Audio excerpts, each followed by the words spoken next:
I thought I'd vlog a Monday for you guys because this is genuinely one of my favourite days of the week. I really love the fresh new feeling that you get on a Monday, and I especially feel like I need to get back into the swing of things this week because I was away for a few days last week to St Andrews. I went on a few nights away with a friend, which was really nice, but it just means that I feel a little bit like I need to get back into the swing of my usual routine. So I'm someone that definitely likes to balance productivity with more slow living, more mindful living, which I know I talk about a lot on my channel. And I'm self-employed, I'm full-time as a content creator, which means I can manage my own time, which is really handy. And as you will have seen, I kind of start my morning with stuff to benefit my health. So I went on a run first thing. I'm getting into running more and more now. I generally am definitely a morning exercise person. I like to get that sort of done and out of the way as early as possible, really. Like I went on my run about 6 this morning, which was good fun. It's actually really quite a nice day today. We've actually got a little bit of summer weather at the moment, so I'm making the most of it and doing a lot of my exercising outside. And then I got myself ready for the day. This is like, I would have shown you some clips of my outfit, my go-to summer outfit at the moment. This Organic Basics kind of set. Well, it's not set, but I'm just putting the two pieces together. I especially love this sort of boxy fit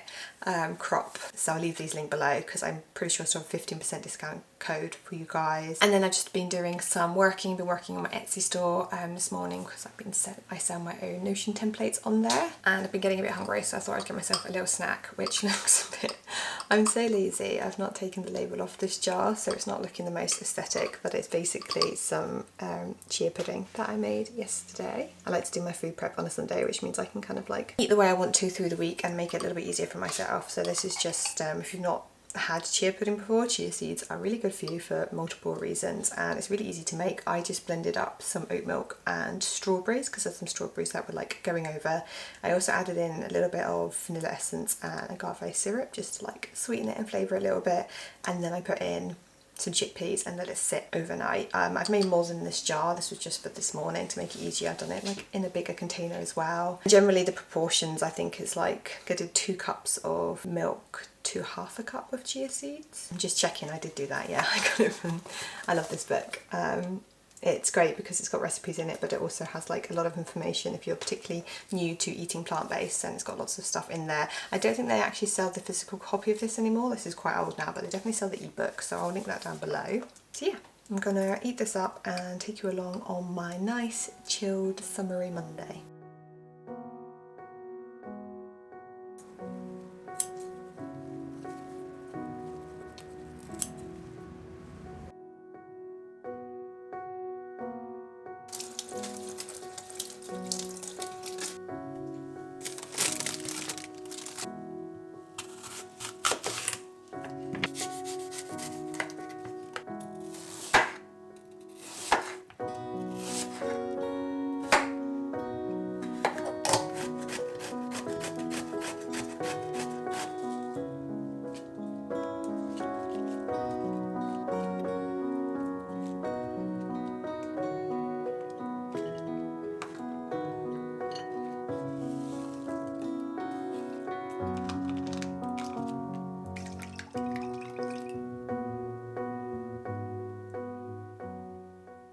Well, this just looks divine. I've never been much of a salad person. Even in the summer, I've always felt like salads are a bit boring, but I'm definitely getting into my salad era now. I'm just finding recipes and like ingredients that I really enjoy and adding a little bit more effort, I suppose, to making my salads. And it doesn't take much, you know. I did a lot of this prep yesterday, so I made some lentils. So I just cooked up some green lentils in with stock. So I always have, you can't see it probably, lentils over there. I always have red and green lentils in my pantry, and I also roasted some almonds with some agave syrup, so they're like more sweet.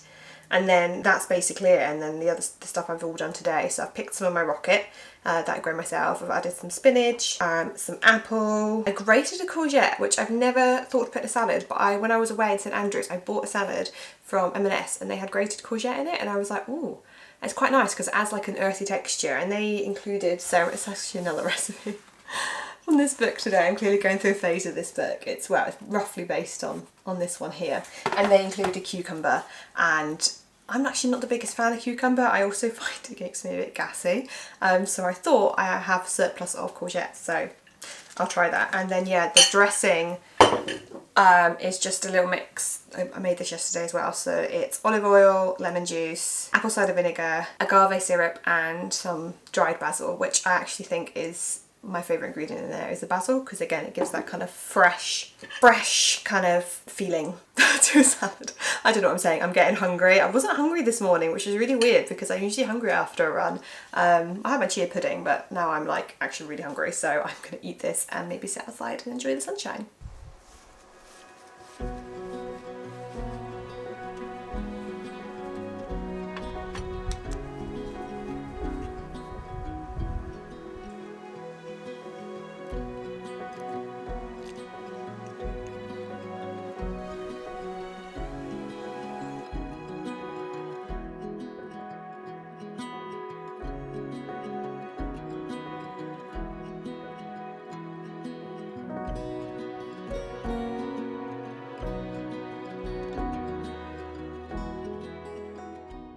So I just nipped to the library because I was going to pick up a book that I'd ordered, but I ended up coming out at 3 because that is my life summed up. I actually haven't been to the library in ages, and even though our local library, our local library is quite little, it always has a few books in there that I'm interested in, or more than a few books. So I actually went in for this, which I'm sure some of you guys have heard of, is The Court of Thorns and Roses. Not the usual thing I'd pick up, but I'm trying to widen my genres. I do read a fair variety of books anyway, but I know that romantasy, so like fantasy romance, is having a moment at the minute, and I know this is one of like the main books, the main series that seem to be really, really popular. So I thought it sounded like a fun read. It's probably something I would have waited till autumn to get, but it took a while to get to me, so I thought I'd better pick it up whilst it's available. So I'm intrigued to see what I think of that. And then these two I'm hoping to fit into my summer reading. I've only got a few weeks left, so could be tight, but I couldn't resist. So this one is Never Greener, which is a romance by the looks of it. So it's about two people that had an affair. So this woman, Kate, she had an affair when she was 22 with this guy called Callum, which ended in heartbreak. And then 17 years later, they're both happily married, apparently, but they meet again, and then they're faced with a choice. What do? Do they walk away from the current situation, risk finding out what might have been, or yeah, it looks good. And to be honest, it's mostly like the reviews. Like I saw Jojo and Moyes have given a good review for it and everything, so I thought that sounded fun. Oh my god, it's getting warm in this car. Right, last one is 9 Perfect Strangers, which I think I might have heard of. It sounds like a bit of a mystery thriller. The only bit on the blurb says 1 luxury retreat in the middle of nowhere, 10 days in which no one can leave, 9 strangers seeking perfection, and each discovering the perfect lie, which just sounds great fun. And again, this would be a perfect way to kind of top off my summer reading before I get into my autumn. Yeah, nice little book haul, but I'm gonna have to go because it is getting warm in this car.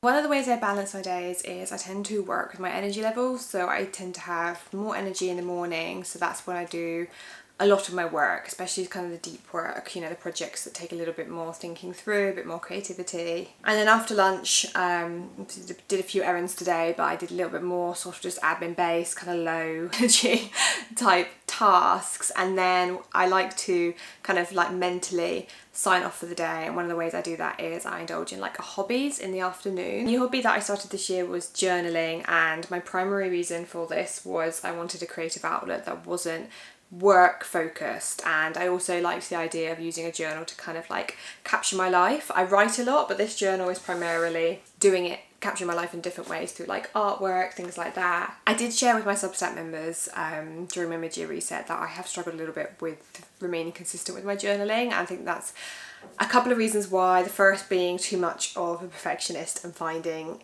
you know, I don't feel like I'm a particularly good artist or have artistic skills, and I got a bit frustrated, which I have worked through. I think I'm a lot better now, a lot more accepting and realising that this is just for me. It doesn't have to be perfect. And another thing that I struggled with is I wasn't always sure where to start with journaling. There's so many different types of journaling out there, and I used to get really like overwhelmed when I would like try and watch YouTube videos or Pinterest boards, things like that. I wasn't really sure where to start. So one of the things I've done recently is I've watched some more Skillshare classes, primarily on journaling. Skillshare is my favourite and the largest online learning platform for creatives, and are kindly partnering with me again on this portion of the video. I wanted to create a journal page for my recent trip to St Andrews because, like I say, I kind of use my journal as also kind of like a scrapbook. So I just used bits and pieces that I collected when I was in St Andrews. We also spent a little bit of time in Dunkeld, which is why I've done a little bit of artwork of that up here. But yeah, like this was just like a leaflet, a free leaflet. This was the map that they gave us when we went to the St Andrews like Botanic Gardens.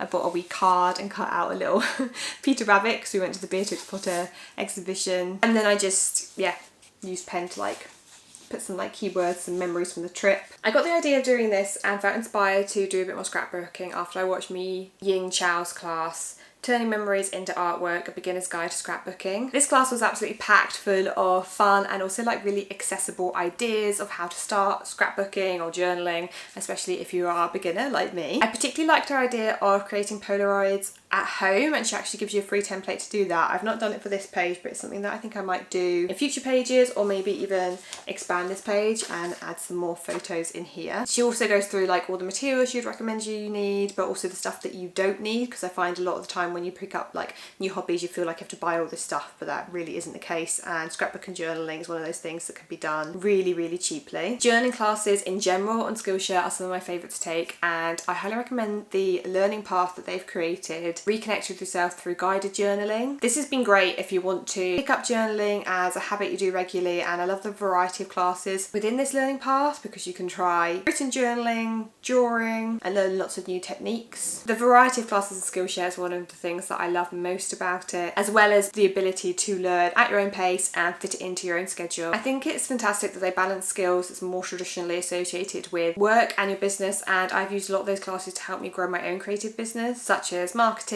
videography, and productivity. But they also have lots of other classes primarily revolving around hobbies and lifestyle, and they even have some fantastic classes on self-care and personal development. So if you think any of these classes sound interesting, then first 500 people to click the link in my description can get a 1 month free trial with Skillshare. Thank you so much to Skillshare for partnering in this video and continuing to support my channel. The sun is properly coming out now, that's nice. It's been kind of overcast all day, but yeah. Sun's shining now, and I'm going to get on with a little bit of dinner. I'm going to try a new recipe actually that I saw in one of Madeline Olivia's recent videos. It's a sun-dried tomato linguine or some sort of pasta. I haven't got linguine, so I'm just going to use spaghetti. But it looks like a really good kind of like quick weeknight meal, so I thought I'd give it a go. Essentially what you do is you make the sauce, like the sun-dried tomato sauce, and then you cook the pasta separately, and then you can like mix it all in. So I don't know how much sauce this makes. I'm thinking it might make 2 to 4 portions, so I think I'll make it all and then I'll just cook the amount of pasta I need. I'll see if my partner wants some of this as well, and so either we'll both finish it tonight or have it over tomorrow night. We'll figure it out. They did suggest recipe suggested roasting can't even see that roasting some chickpeas, which I've already done. I just put a bit of olive oil in them, salt and pepper, and then put them in the air fryer for 10 minutes for some extra protein. And the sauce is made up of half a cup of cashews, which I have already soaked overnight in the fridge, some olive oil, some garlic, some sun-dried tomatoes, some lemon juice, and water and salt. And I think you add some pasta water as well. So it all sounds super yummy, and I'm going to get on with that now.